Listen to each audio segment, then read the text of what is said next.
안녕하세요. 보험금 팔례방입니다.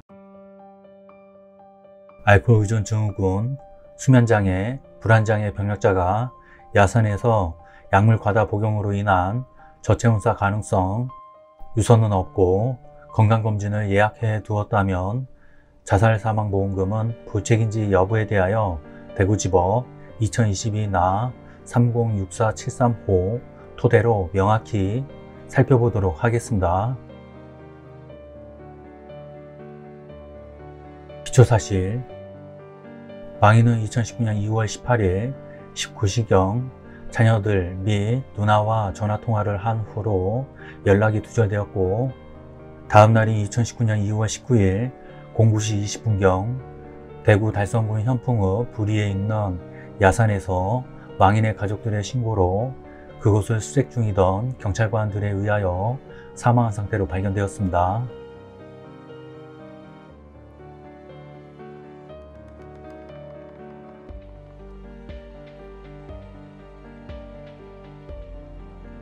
재판부의 판단, 쟁점, 이 사건 사고가 보험사고에 해당하는지 여부. 이 사건 사고는 망인의 고의에 의한 사고가 아니라 망인이 급격하고도 우연한 외래의 사고로 상해를 입고 그 직접 결과로서 사망한 경우로 인정할 수 있습니다. 상세한 이유는 다음과 같습니다. 망인에 대한 부검이 이루어지지 않아 망인의 사망이 약물 및 알코올의 과다 복용으로 인한 것인지 저체온증으로 인한 것인지 명확하게 밝혀지지 않았습니다. 망인의 변사사건을 처리한 경찰 수사 결과에 망인의 직접 사인이 약물 중독사로 기재된 사실, 망인의 시체를 검안한 의사 M 작성의 시체 검안서 검안 의견에 자의에 의한 사망으로 추정됨이라고 기재된 사실은 각인정됩니다. 그러나 이 사건 사고 당시 망인의 음주 여부, 약물 복용 여부, 복용량을 직접 알 수 있는 자료는 없고, 망인을 발견할 당시 현장에 남아있던 빈 소주병 및 H통을 근거로 추정할 수 있을 뿐입니다. 또한 위 수사 결과 보고서에 경찰 의견란에 타산 혐의점 없어 내사 종결 의견임이라고 기재된 점,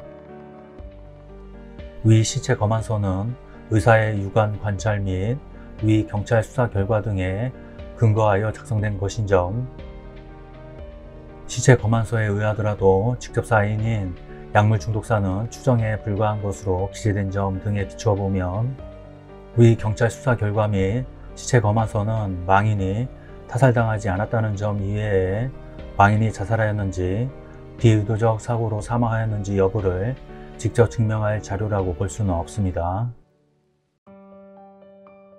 이 사건 사고 현장에서 빈 소주병과 빈 H 한 통이 발견되었습니다.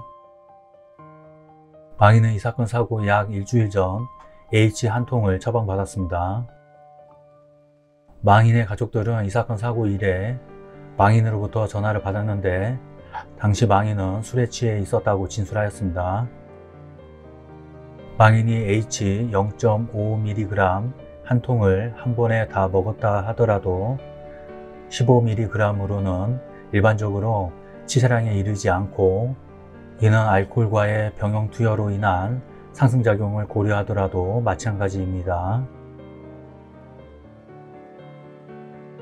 알프라졸람 투약 후에는 졸음, 주의력, 집중력, 반사운동 능력 등의 저하가 일어날 수 있으며, 알프라졸람과 알코올의 상승작용으로 인하여 중추신경 억제 작용이 증가되므로 망인이 이 사건 사고 당일 술과 H를 함께 복용하였다면 인지와 상황 대처 능력이 상당히 저하된 상태에서 그대로 잠이 들어 저체온증으로 사망하였을 가능성이 있습니다. 결국 망인의 사망의 직접적인 원인은 H 투약이 아니라 그 이후 비의도적으로 발생한 저체온증일 가능성이 큽니다. 한편 망인의 사망 당일 행적 및 망인을 발견한 현장 상황에 비춰보면 망인이 자살의 의사로 이 사건 현장에 갔을 가능성이 있기는 합니다. 그러나 망인의 사체에 사건을 비롯하여 외상이 발견되지 않은 점, 망인이 소주와 함께 H0.5mg 한 통을 다 먹었다고 하더라도 치사량에는 미치지 아니하는 점, 의료 전문가가 아닌 일반인인 망인이 술을 마신 상태에서 H를 복용할 경우 그 상승작용으로 인하여 인지와 상황 대처 능력이 상당히 저하된 상태에서 그대로 잠이 들어 저체온증으로 사망할 수 있음을 예견하고 자살 목적을 달성하기 위해 술과 함께 H를 복용하였다고 보기는 상식적으로 어려운 점, 119 신고 접수 현황에 의하면 2019년 2월 18일 19시 35분경 망인이 119에 전화를 하였으나 통화 연결이 되지 않고 끊긴 사실이 확인되는 점,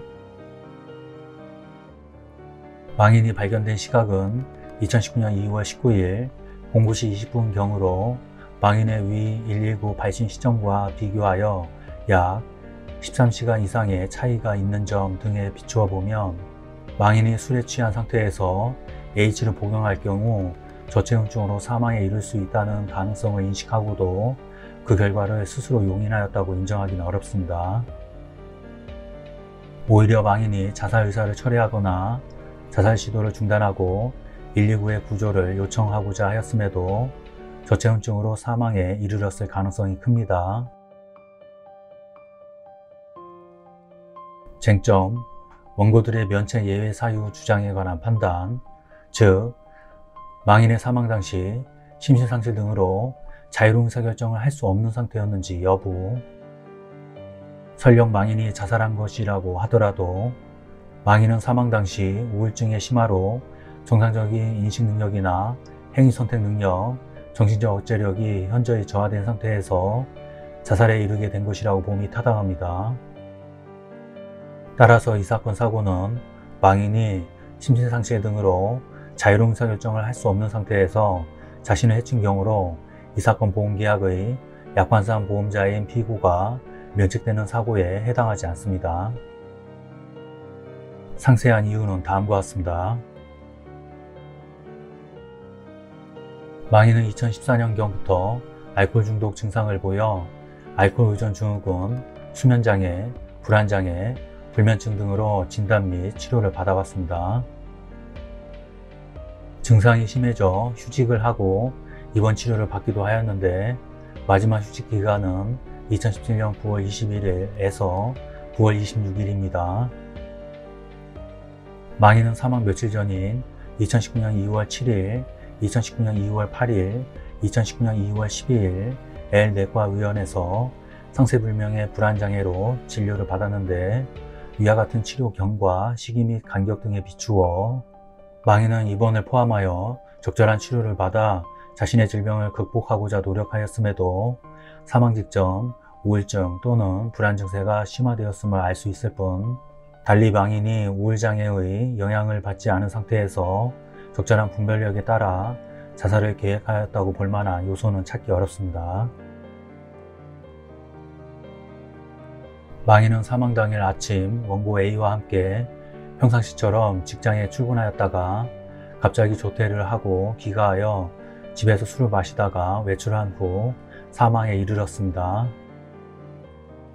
망인의 사망 전후로 자살의 의사를 밝히는 유서와 같은 객관적인 증거가 존재하지 않을 뿐만 아니라 망인은 사망 다음 날인 2019년 2월 19일 오후 병원에서 건강검진을 받기로 예약해 두기도 한 점 등에 비추어 보면 망인은 사망 당일 충동적으로 자살을 결심하고 실행에 이른 것으로 보이고 그 당시 망인의 정신적 상태가 매우 불안하였음을 알 수 있습니다.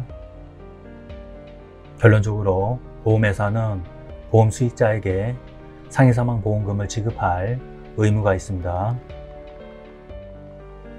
마치겠습니다. 긴 시간 시청해 주신 점 고맙습니다.